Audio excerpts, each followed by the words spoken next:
Everything okay? I sure did. A lot busier than... It seems like something... All right.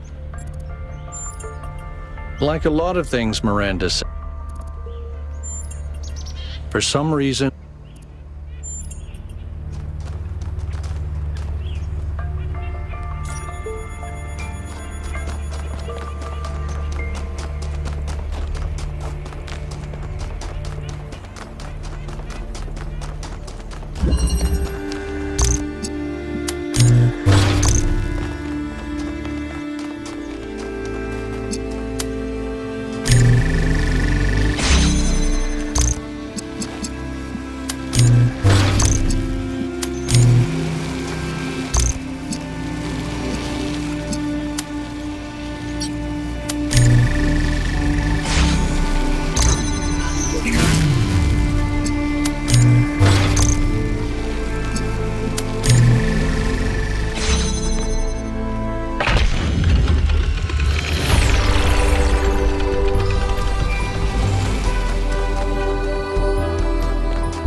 In the beginning, before we built New Jerusalem, we used to explore just like this.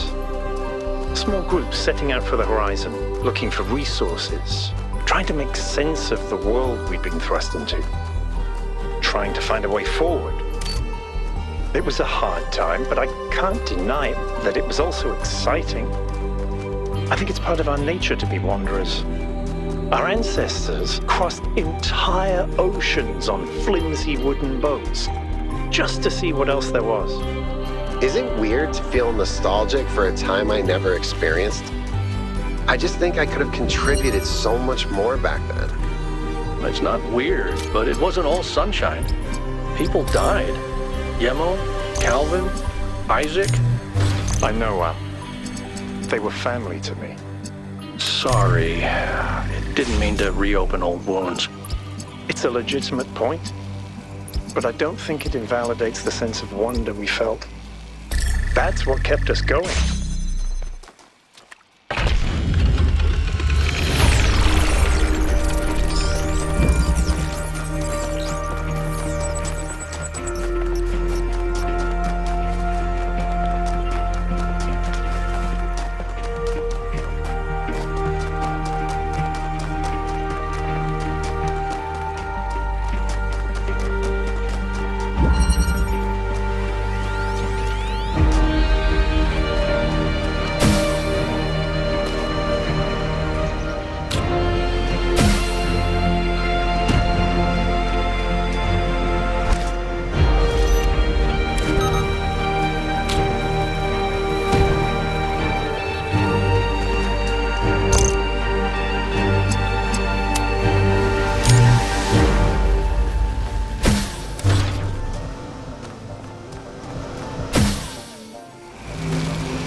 There's so much history here that we can't see. The founder must have walked these paths hundreds of times, maybe thousands. Miranda must have stood right where we're standing. This all looks alien to us, but it must have been familiar to them. If this was their home, where are they now? They must be inside the megastructure, waiting for us to pass the test. It's the only thing that makes sense.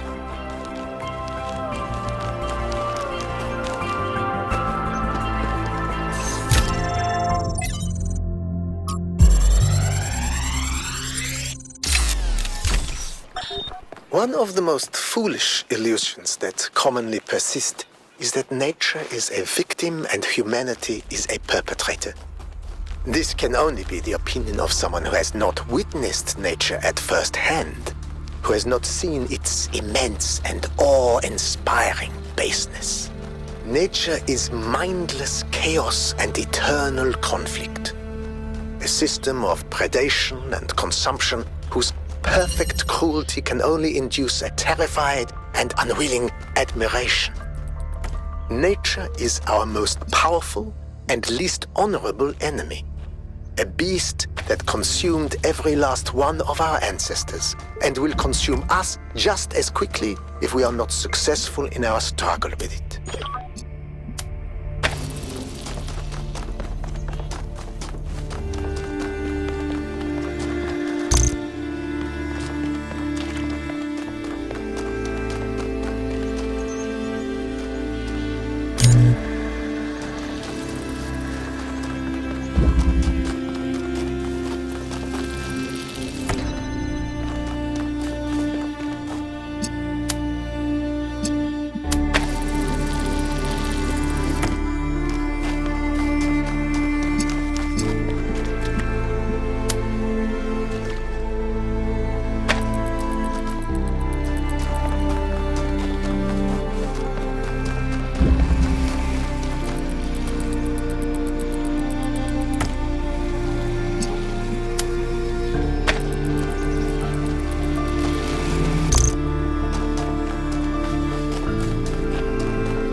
The particle clouds continue to be exactly the same.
What is it now? Why did you upload a picture of your hand? Why do you care that my hand is in the picture? Your hand isn't in the picture. It is the picture. I like it. It's very artistic. Let's stay professional, everyone. It's not right to make fun of Melville's comically absurd inability to take decent pictures. She's a hyper-advanced humanoid machine, not a photographer. You'll pay for this, Byron.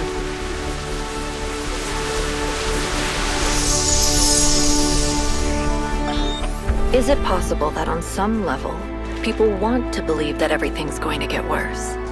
That it's comforting to think that humanity is bad and every solution will just go wrong? Because that way you're never responsible. You never have to take on responsibility for anything outside yourself. Never have to grow up.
This is where they must have lived.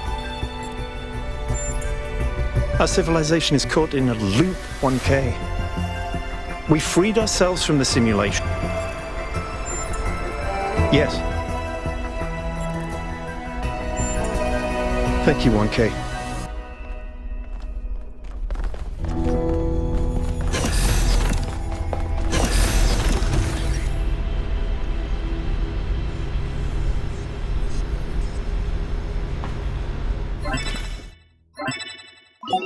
Melville, eyes on 1K's stream. Is this thing what I think it is? Blow my fuse box. It sure looks that way. Best not touch it until I get there. I think it's a somnodrome. It's a sort of analytics tool for processing mental data that Melampus streamed up. But all he ever did was sketch out the thing. Well, I agree. The data...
The singularity sustained itself longer this time. Did we get the data? We did. I think we just obsoleted quantum physics. Maybe. Let's not get ahead of ourselves. We need to be able to replicate these results. You know, I've been wondering. You told me that in the simulation, one thing that kept you motivated was looking for answers. Do you think that with the work we're doing, we'll ever run out of questions to ask? I don't think so. Trying to understand the universe means asking the same question over and over. How? How do you make fire? How do earthquakes happen? How does gravity work? How do particles behave? You keep digging deeper, finding another set of mechanisms, another set of hows. Step by step, you demystify reality. But then, if you keep doing it long enough, one day, you run out. You've answered all the hows. You know how the universe works. So, now what? Now you ask why? Isn't that the next step? It's not quite that easy. The question of why cannot be answered. Even if it could, it would only be followed by another why. At some point, you have to accept that it all just exists. But there is another set of questions. What's next? You've stripped away the layers of mystery, you've laid bare the machinery. Now you have to start building, to add your own layers of meaning.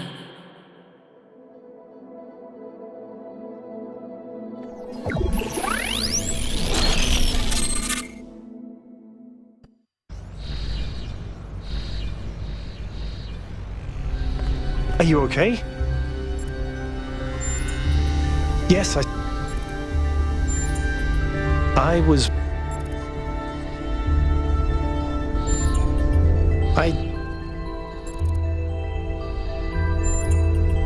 It was.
Impressed?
Hello, 1K.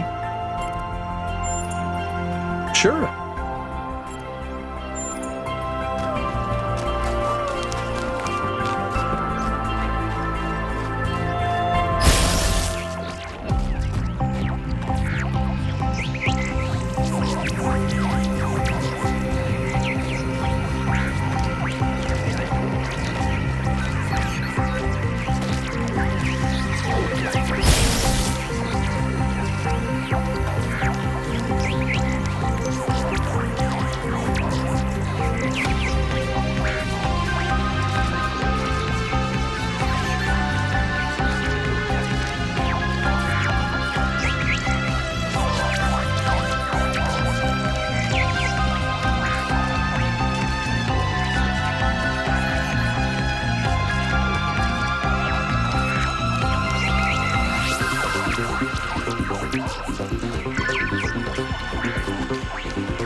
Utopia is impossible, but the future that is possible will seem like a dream to those who are alive now.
Strap in, this is a long one.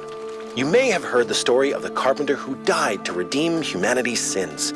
It's a powerful story, bittersweet, very human, and I just want to tell you that it's true. He was a real person, and his name was John Carpenter.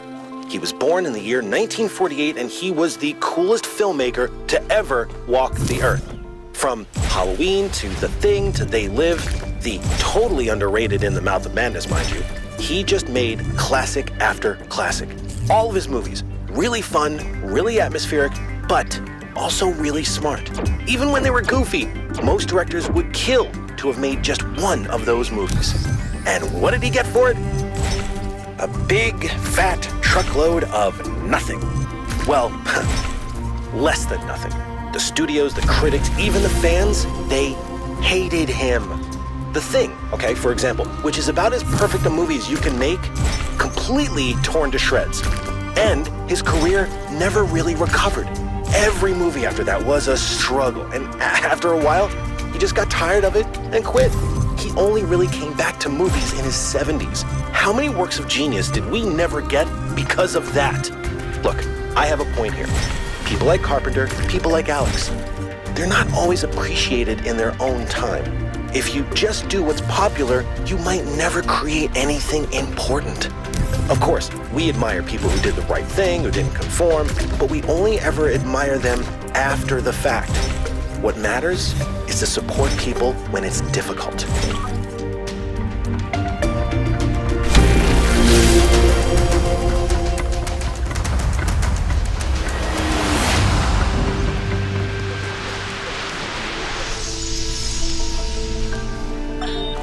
Sometimes it seems the only choices we have are renouncing civilization or mindless expansion. But that's not the only path forward. Embracing deliberate control over nature doesn't have to mean destruction. We are a species of artists and artisans, blessed with the ability to transform the raw material of the cosmos into new and better shapes. Shapes that have meaning. With our technology, we can take this chaotic world, so full of suffering, and turn it into a work of art.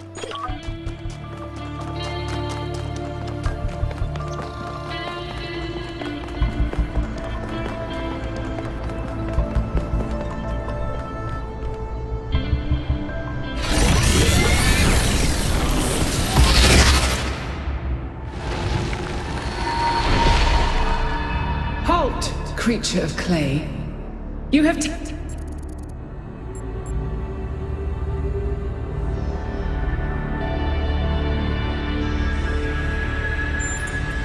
but you may learn from that curse.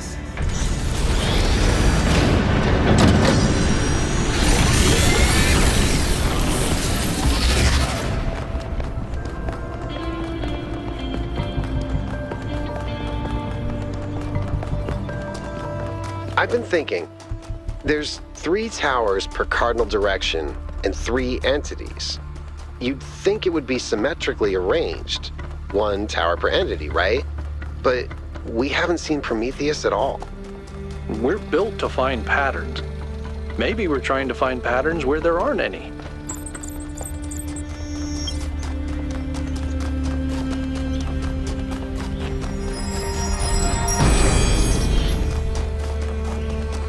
None may know what came first, error or sin, and yet every choice depends on it.